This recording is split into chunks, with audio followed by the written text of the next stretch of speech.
Welcome to Writers' Voices.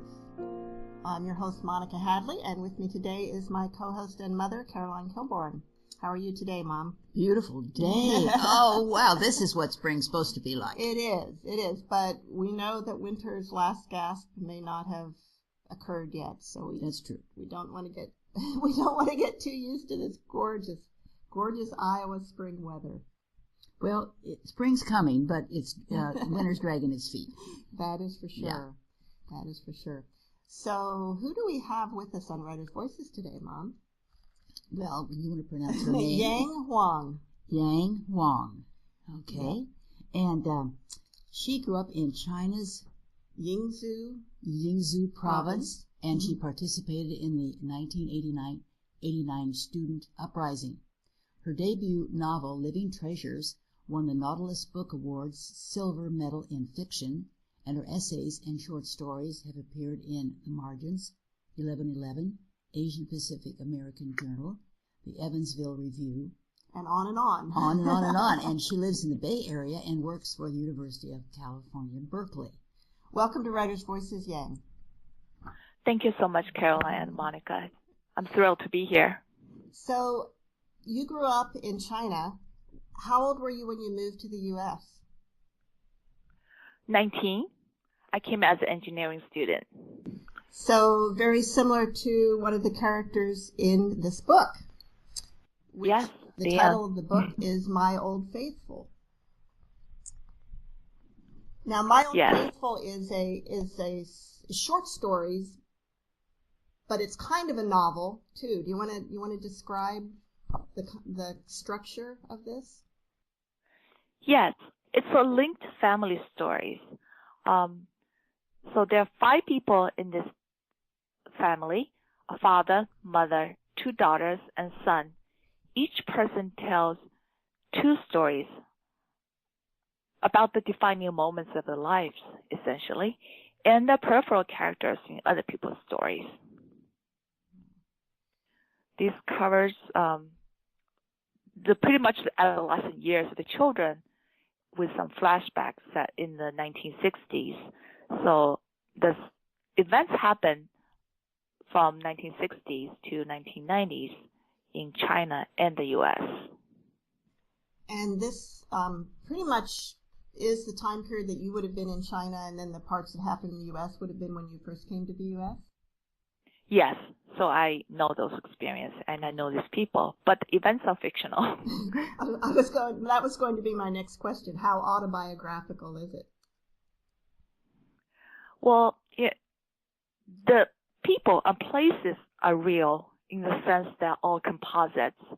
So I put one person's head on another person's body with their person's mouth. In the compact space of a short story, the character just feels more real and forceful than all the 3 people that I know. Now, do you still have family in China? No, they're in the U.S. And I have extended families in China and have a lot of cousins. Yeah. When's the last time that you were there?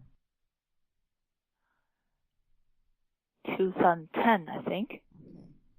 Do you actually, no, I'm sorry. 2016, 15, when my grandma. So long ago. Yeah. Have things changed a lot from the time period that you wrote about in China to now, do you think?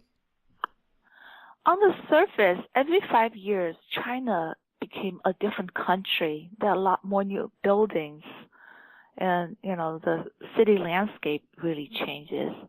But underneath, Chinese people are very much the same, a special family, which is a cornerstone of society.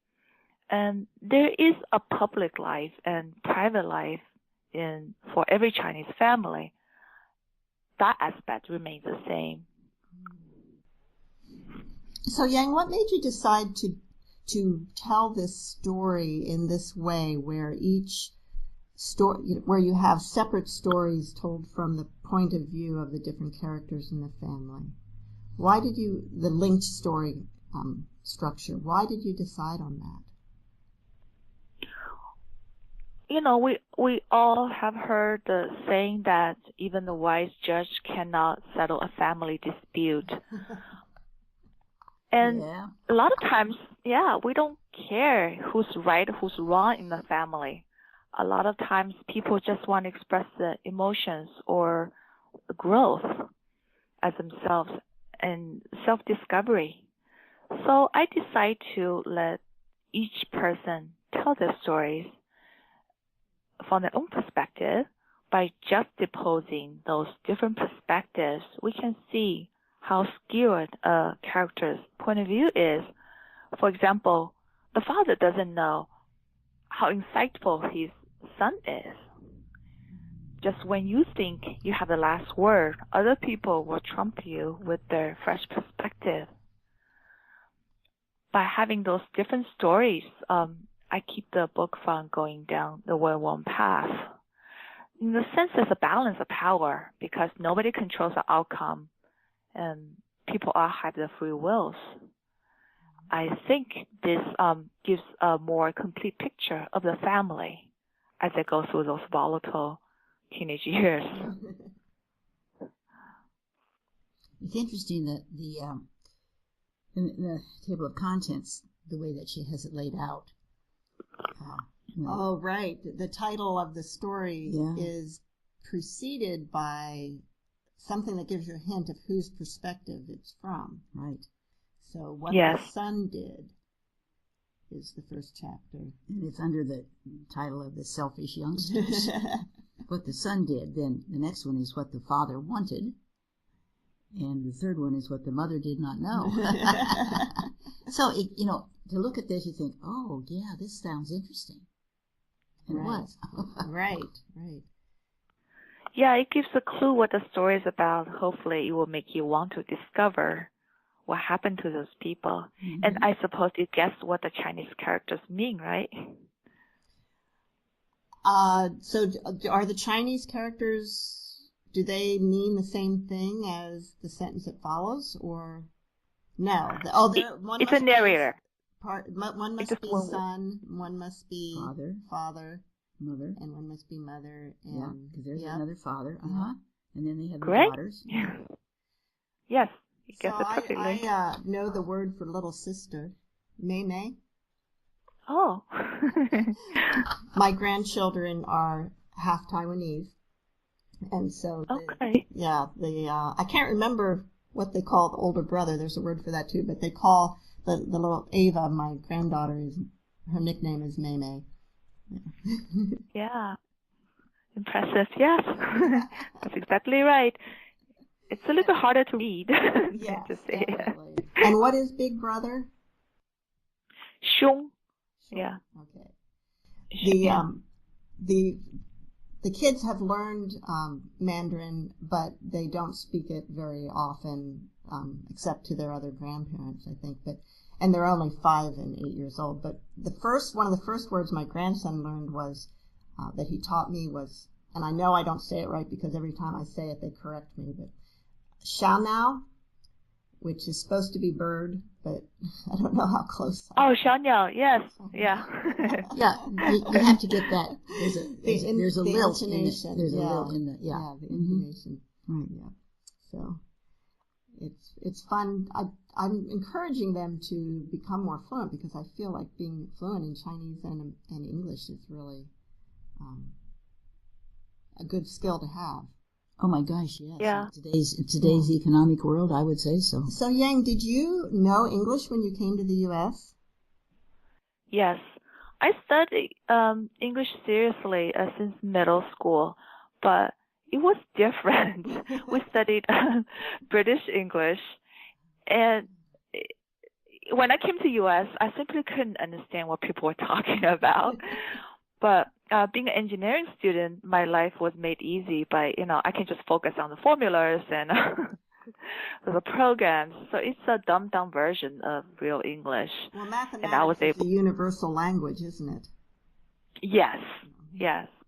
It's very beautiful and very clean, and, there's nothing controversial about mathematics. So I was able to get through college successfully without knowing much English. And I learned over the years. I say, somewhere along the way you picked it up pretty well. I would say so. Yeah. I worked hard because I love language. I am fascinated by language. And I always wanted to write like foreigner. I just think it's refreshing to have it. They usually tell story without cliches and from a perspective that makes you look at the familiar things in a new light. So that's what I always wanted to do. I want to, bridge cultures. So you write in English then? Yes. Yes. And are any of your works translated into Mandarin? No, not yet. Maybe someday? Maybe, I hope so. Yeah. But China is very much censored, and there are a lot of sensitive political subjects that you're not allowed to talk about. And I hope that will change, but sometimes I'm not so optimistic. So do you feel like your works would not, as they are now, would not be able to be published in China under the current regime? My debut novel would not be published. It's called Living Treasures because it didn't really directly criticize one-child policy, but the regime would take it as a direct criticism. My own Facebook, I think it's okay. It really has nothing politically sensitive. It's about a middle-class family trying to make their way through those years.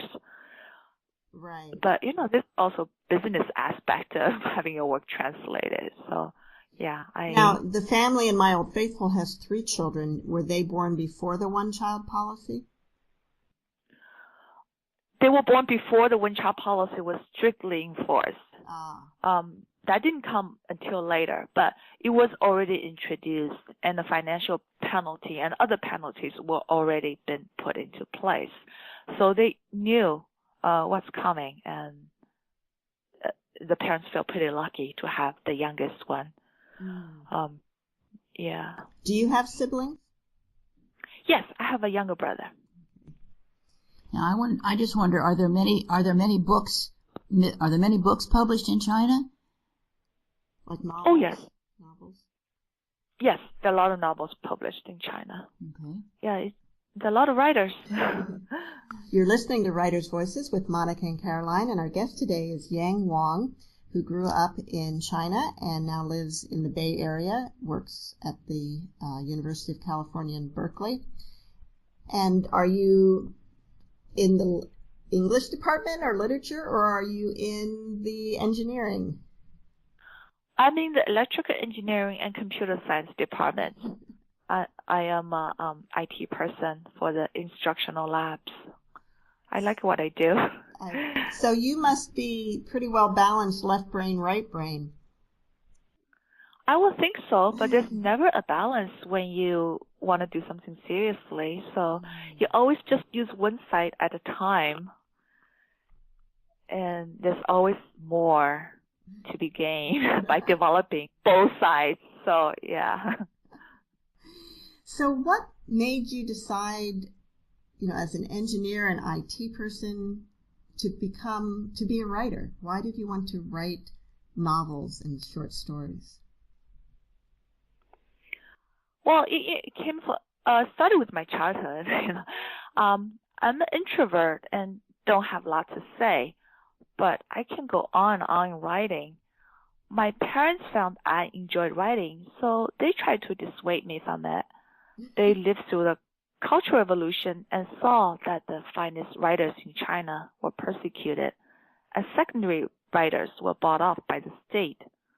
I grew up during a time of economic and technological reforms in China.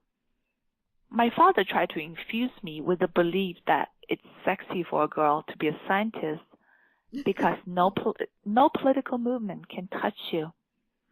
So I took the advice and studied physics in college. I came to the States as a computer science student. Working as an engineer made me restless. I began to take English and writing courses and eventually earned an MFA in fiction. In hindsight, I can see that my temperament is suited to be a writer. I'm an observer, endlessly curious, and sympathetic toward people.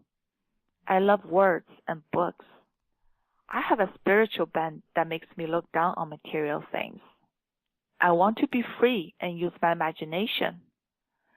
As a young person, I accepted that life is unfair, but a writer can create more just world in books by focusing her gaze on the injustice. To me, that is empowering. I want to become that kind of storyteller.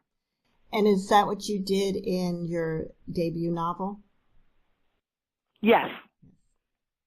And yes. Not quite as much here in Old Faithful, kind of. Yes. Not dealing. I wrote my Old Faithful. I wrote it before. Yeah, let's talk a little bit about that. So, did you write the novel while you were doing the MFA program?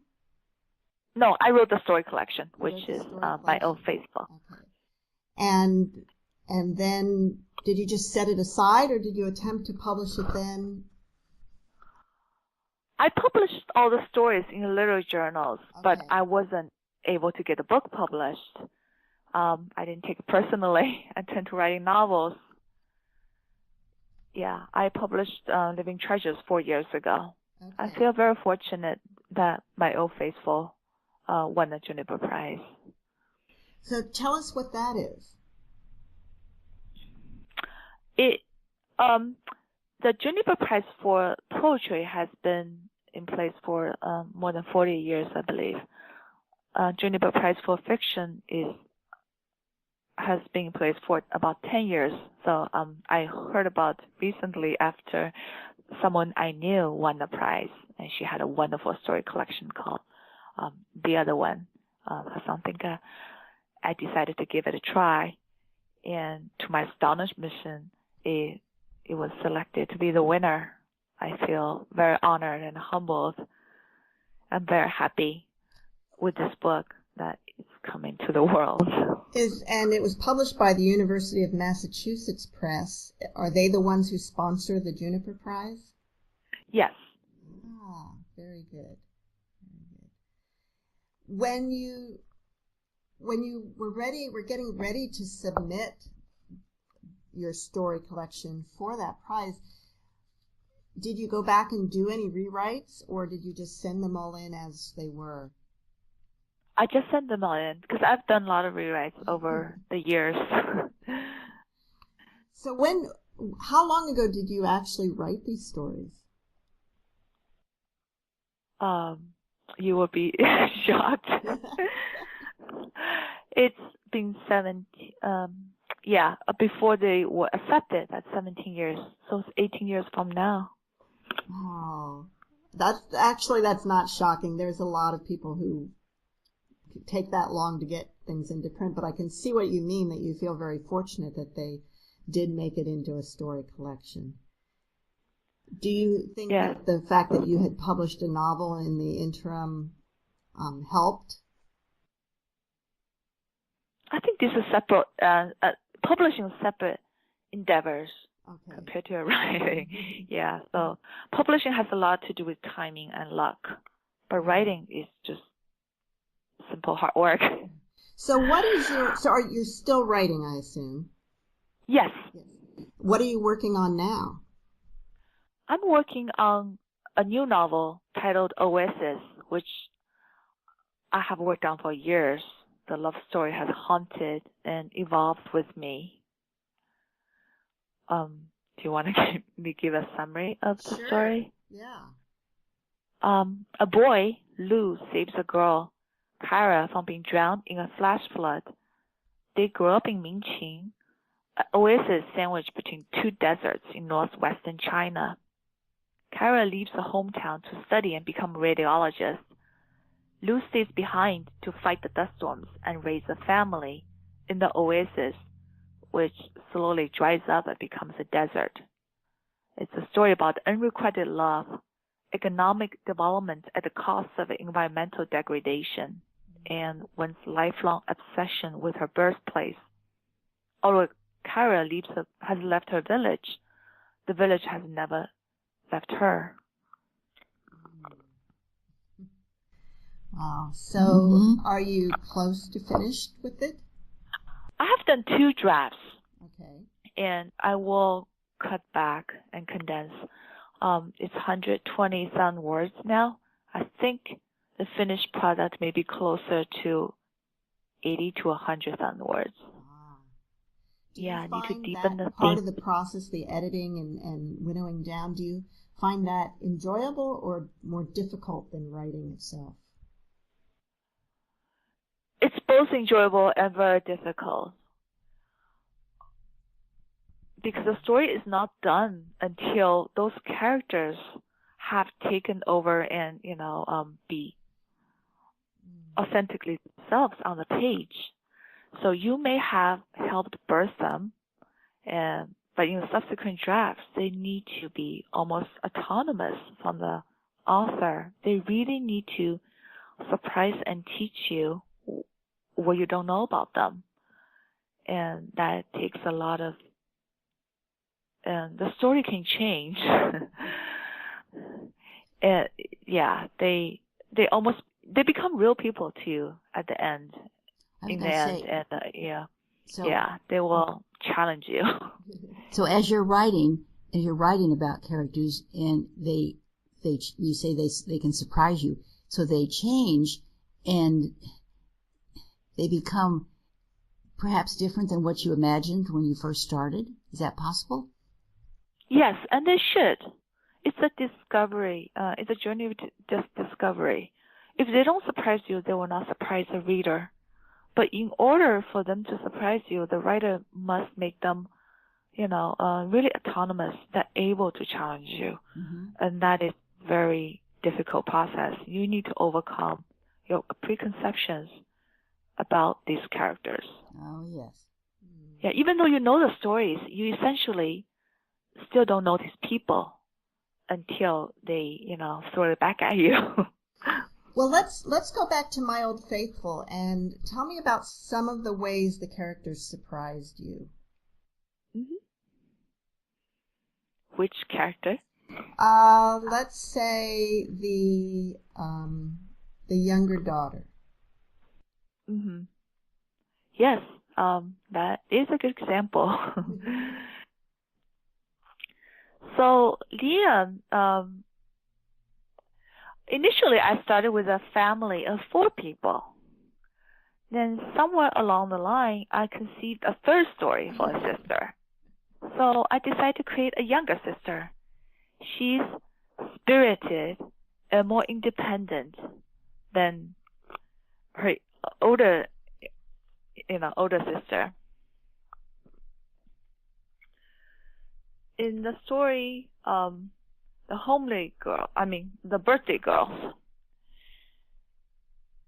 the mother, thinks she knows her daughter the best. But this young daughter, she has plenty of common sense that her mother overlooks. They had a point of contention whether to spend the mother's monthly salary on a pair of shoes that she will outgrow in 6 months. It is not really about the shoes, so to speak. It's more between, tradition, folklore, even superstition versus rational thinking. Western values and consumerism included, which attracted some as a teenager like Leon, who eventually immigrates to the U.S. So the mother's success in luring her daughter, born in the year of dragon and on Guanyin's birthday, is to understand the cultural support for women in a patriarchal society and equipped her with more resources. She's saying, be the feminist that you are, but also use the support from your mother, aunties, other village women, even the goddess Mercy. We are here for you. So I guess both mother and daughter surprised me in that story, that they can, they can meet each other on a higher ground. Now the mother still had had some religious beliefs. Yes. But at that time, were they you sort of had to hide that? Is that true? Yeah, it's considered a superstition. The Cultural Revolution in China was, devastating because it pretty much uprooted a lot of traditions, rituals, which still flourish in Taiwan and South Asia. Mm. But China is a country that it's kind of like a spiritual void for a lot of people. It seems like possibly some of those traditions are coming back, because I know that I have a business that we deal a lot with China. We have partners in China, and they asked to postpone or to reschedule our weekly call next week because it was the eve of the tomb sweeping day. Yes.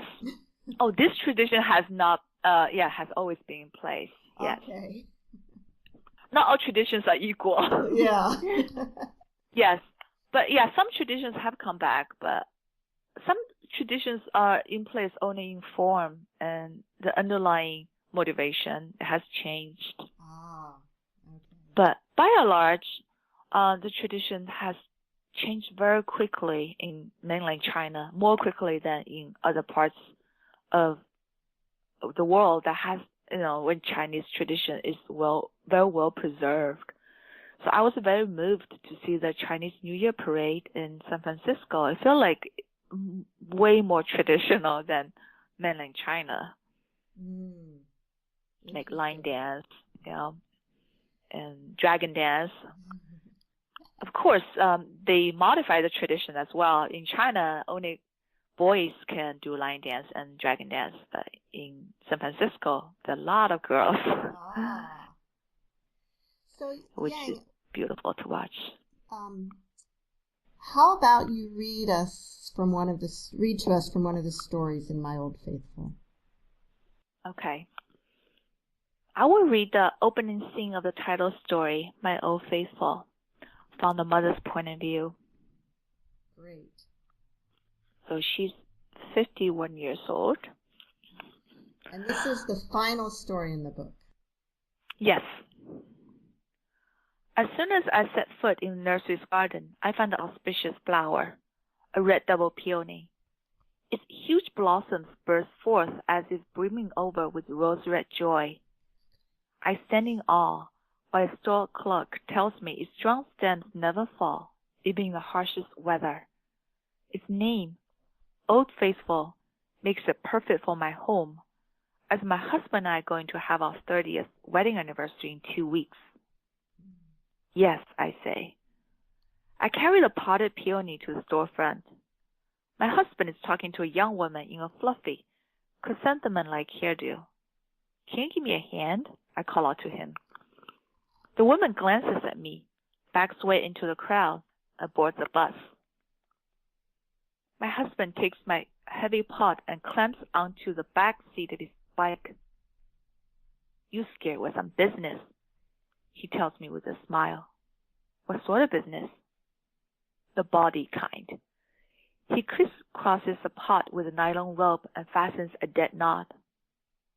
I'm pretty sure she was a prostitute. You mean she wanted you? He pushes the bike onto the sidewalk. Am I not a man? Don't I have a wallet? Watch your mouth. I feel a sharp pain in my back and grab the seat of his bike. My fibroids are acting up again. I've had them for more than 10 years. Now I'm beginning to have belly and back pains. My husband took me to the hospital this morning.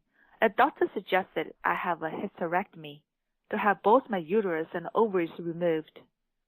It's a safe procedure, she told me, and many women who have had it are very happy with the results. I told her I had to think about it. Upset, I left the hospital with a single thought that I'll buy something nice to cheer me up. I found the Old Faithful, but what's the use of that if my husband is bent on ruining my day? You carry on like this and make sure that bad luck follows my heels, I accuse him. Take it easy. He holds my hand and squeezes it gently. She wants business and we don't, so there's no transaction. End of story. I watched the crowd move in street. Young men and women dressed in white, fawn, lavender, and dark summer outfits that bring out the radiant faces. No one knows I'm about to lose my uterus, with which I have borne 3 children. My older daughter is expecting a baby, and my younger daughter is getting married to an Indian man. My son is dating a professional dancer who seems to think herself too pretty for him. Not that I care much for young people's folly, but here I stand on the sidewalk in the midday sun, feeling stranded on an island of youth with my old man. I skip a little. As far as I can remember, I placed only one bet in my whole life, to choose a man and marry. Based on the Gregorian calendar, my husband's birthday was in early July and mine was in late July. However, according to the lunar calendar, we were born on the same day and an hour, but 2 days apart, which I took as a good omen when we started out. Back then, he couldn't afford to take me to a good eating place. There was a peony tree where he lived, so he brought me a white peony on first date. I kept it in a pink enamel cup for over a month until it withered. Its petals became brittle, eventually broke to pieces. We were married a year later on a lunar birthday. The sweet-scented peony permeated our new home. 10 months later, we had our first daughter. From then on, we celebrate our anniversary in place of a lunar birthday. We were blessed with a son and younger daughter in years to come. Bringing up 3 children nearly took all that we had. I never owned a tube of lipstick until my children left home. Yet every year I bought a half-dozen cut peonies to celebrate our anniversary. Today, for the first time in 30 years, I allow myself to buy a specimen plant. I unlocked the apartment door and let my husband carry the potted peony inside. Was she good looking? I asked casually.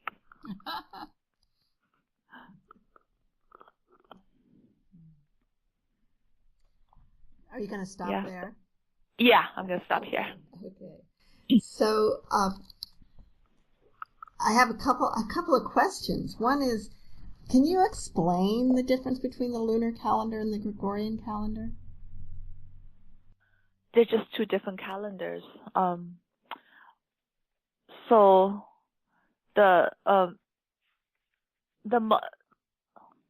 lunar calendar, a month is 28 days. Okay. Gregorian calendar is like 30, 20, 28 or 29 or 30 or 31. Right. So the months will be different. Right. How many months are there in the lunar calendar? I think still 12, yes. Okay, so the year is shorter then. Exactly, yes. But then the seasons, like July wouldn't always be in the summer then, over a period of years. Actually, don't quote me on this. I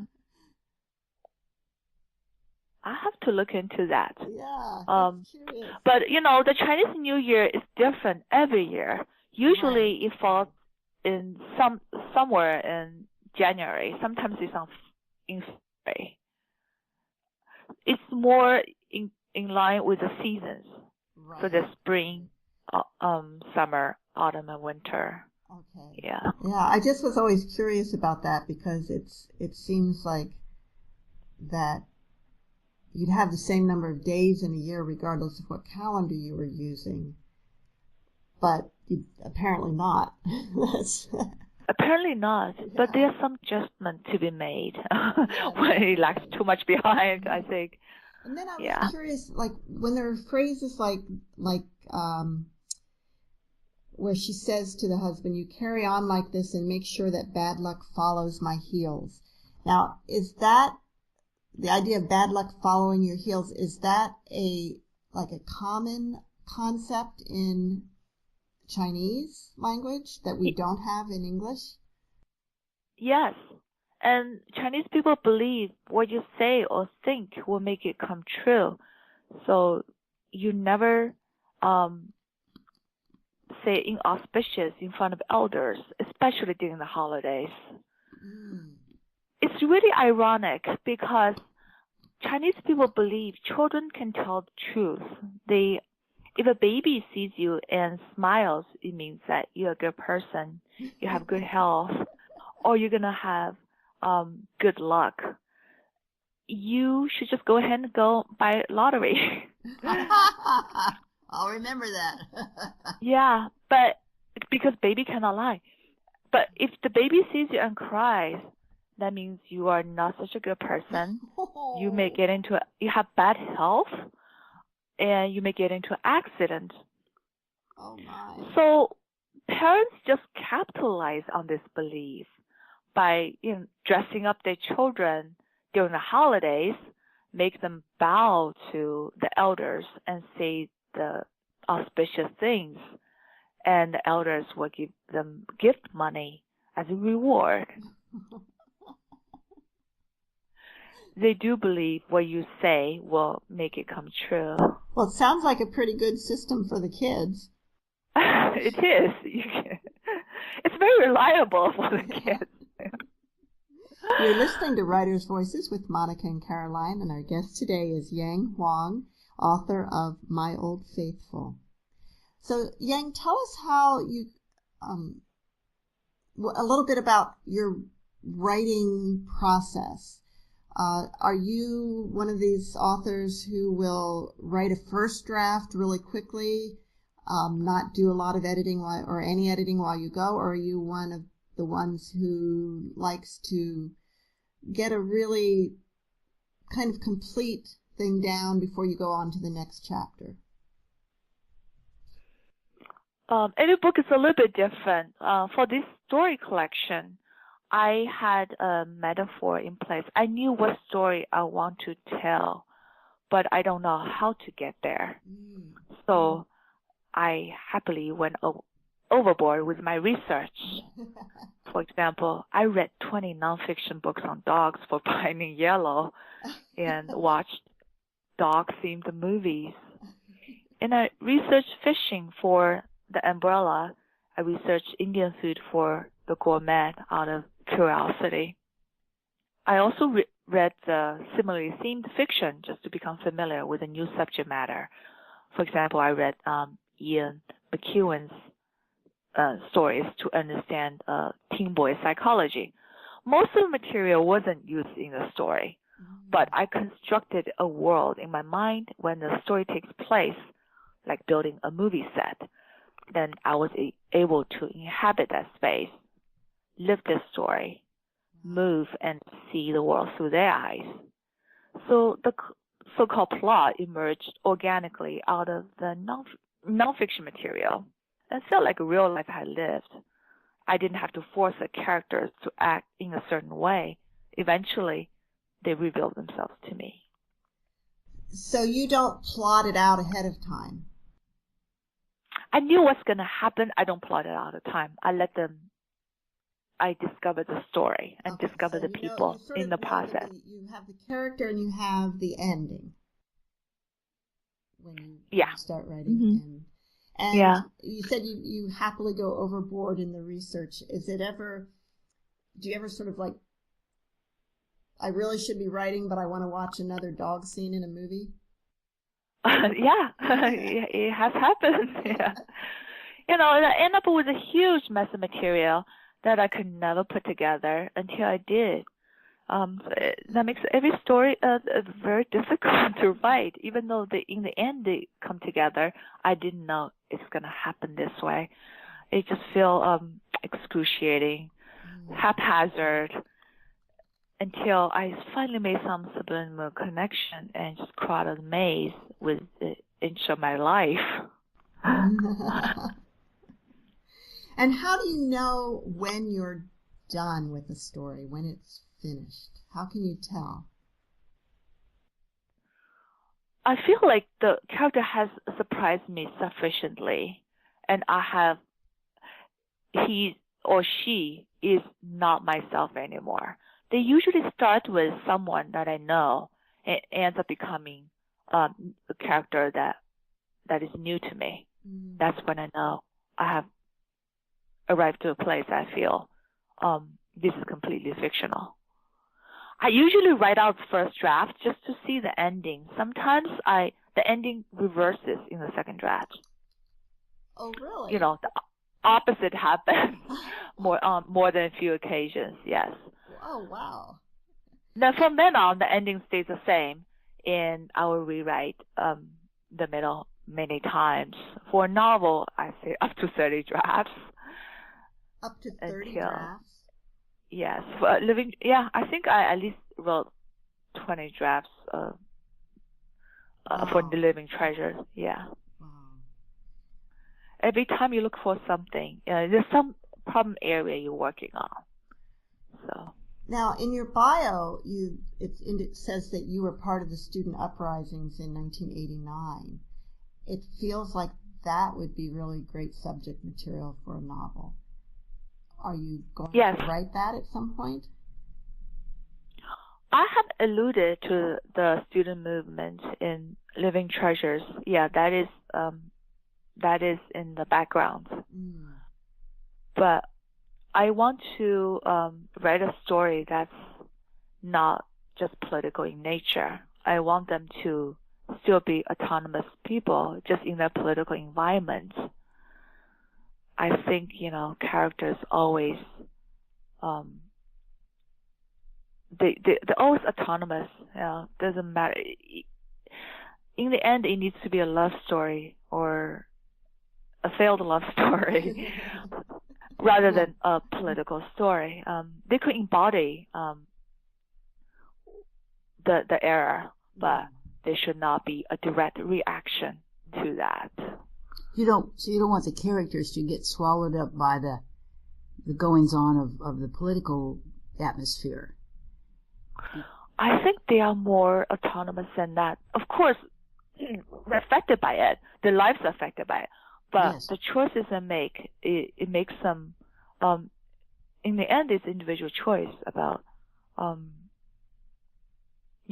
they digest. So what they're going through. What was your role in the movement? How involved were you?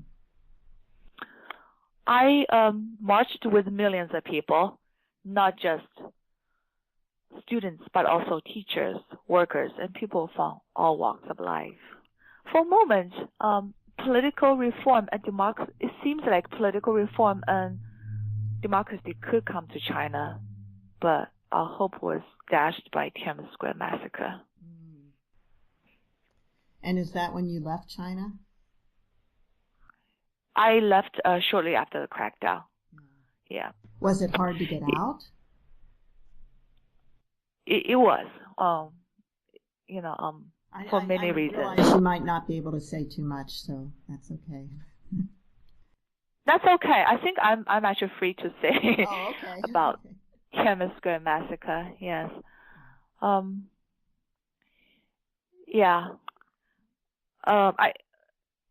It's hard to left. It's not because of Tiananmen Square massacre. It's because of economic reasons. We can't afford to leave, and cultural reasons. It's very hard for me to leave because that's all I knew. And going to a new country, there's cultural barrier, a language barrier. Now, did your whole family come at the same time, or did you go first and then your parents and your brother came later? I came first. My brother never came. He went to Canada. Oh, okay. Well, that's not too far away. Right. Many years later, he went there 10 years after I came to the U.S. So that's completely separate. And I sponsored my parents, many years later. We all came separately.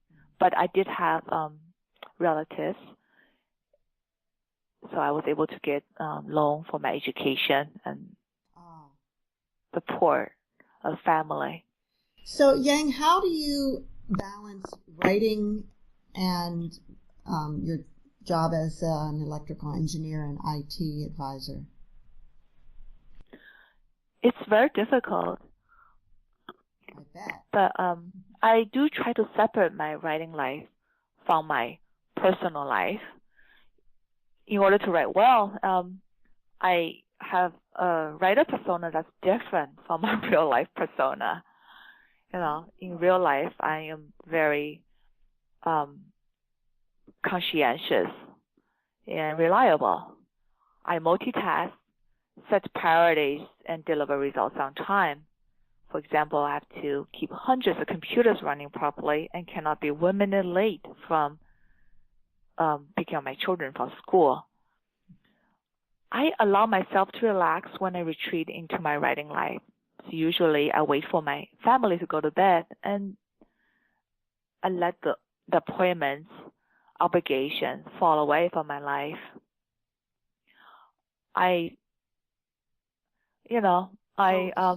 So when do you sleep?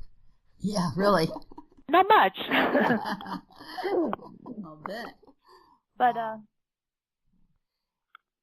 and my children have gotten used to me. How old are your closing. children now? They are almost 13 and almost 15. And how do they feel about your success as a writer? They are very proud, but they will not tell me that. So they play it cool, but they come to me for help when they get stuck in writing. They just ask me not to be too harsh on them. Oh. Now, when you were writing Living Treasures, were you writing it just, and then when it was done, you tried to get it published, or did you have any kind of contract while you were writing? I submitted, a couple agents worked with it. I eventually end up with Barbara Brown. She gave me more editing advice. She submitted for a year and wasn't able to land a big publisher. So I took it on to submit to the small press. And I was pretty fortunate to find Harvard Square Editions. They publish socially aware literature that tell ambitious stories. They took it on. During that time, I was writing a new novel, Oasis. So I'm always multitasking because if you just stop and submit, that's very discouraging. And I think writing should always be the top priority. So even if you don't get published, you will become a better writer over the years, or at least tell more stories. I think that's always worthwhile. And Living Treasures won the Nautilus Book Award Silver Medal. Can you tell us a little bit about that award? Who sponsors it? I just find out about the Nautilus Book Award, and I submitted to it. Mm. So that was after it was published? Yes. And there's some other books that won that category that I admired, and that's how I learned about it. Ah, very good. And when you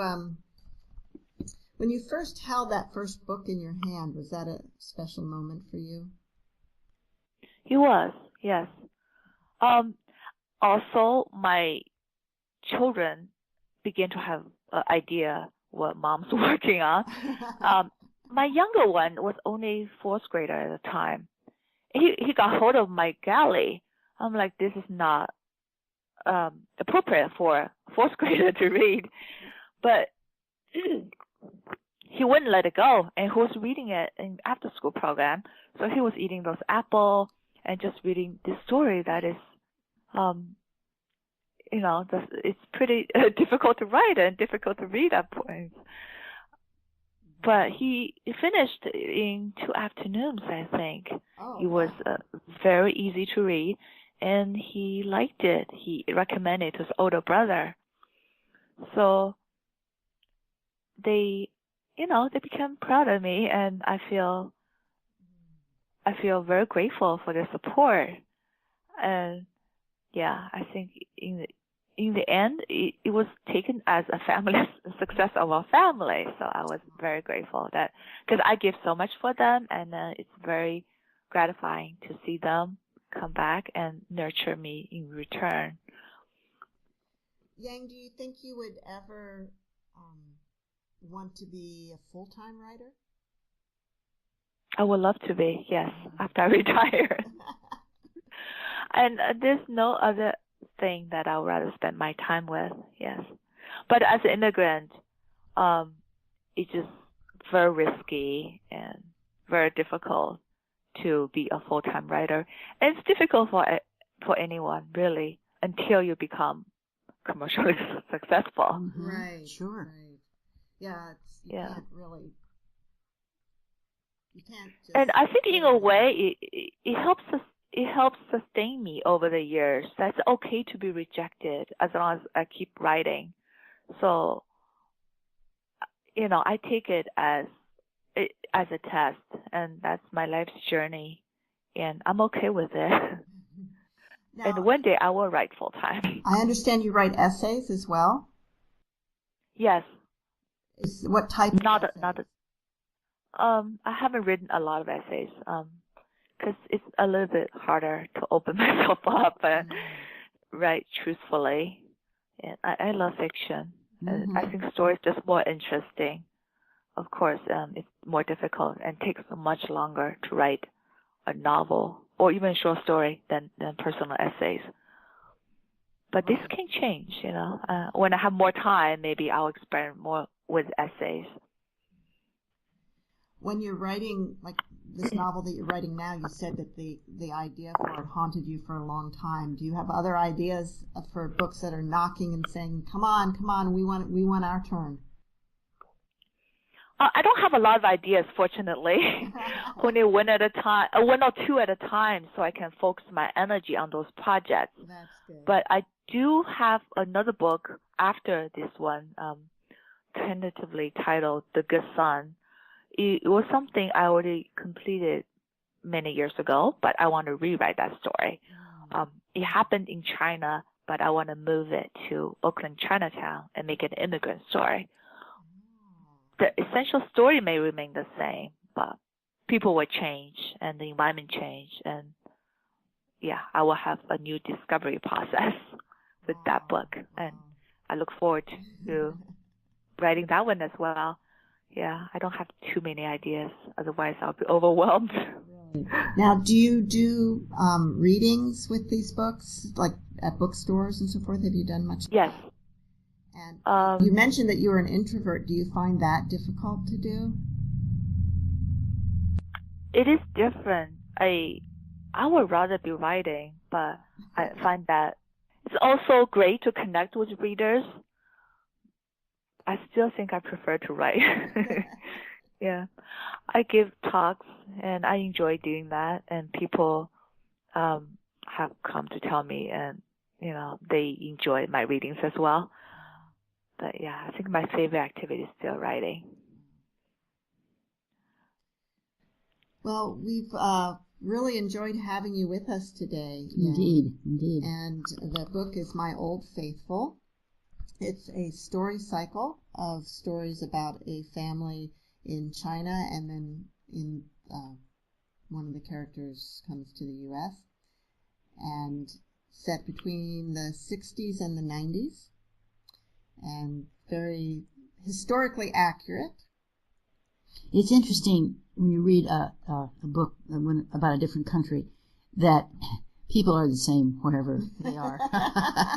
They have the same emotions. Now they may have to hide them sometimes, and they act differently, but they're still people are people. Yeah, it's essentially a middle class family. Yeah, that's right. And when the daughter falls in love with an Indian man or brings an Indian man home, you find the similarities there too between those two cultures. Thank you. Thank you so much for reading my book. Yeah. Of course. And I had a great conversation with you. Thank you. I loved your questions. And Mom, do you have some final words for us today? Yes, it's a continuation of what I just said, actually. No matter where we live or what language we speak, we need to practice kindness to one another in order that people can know about people in other places, and the only way to do that is through communication. Thank you. Thank you. That's very inspiring. Thank you all for listening today, and see you next week on Writers' Voices.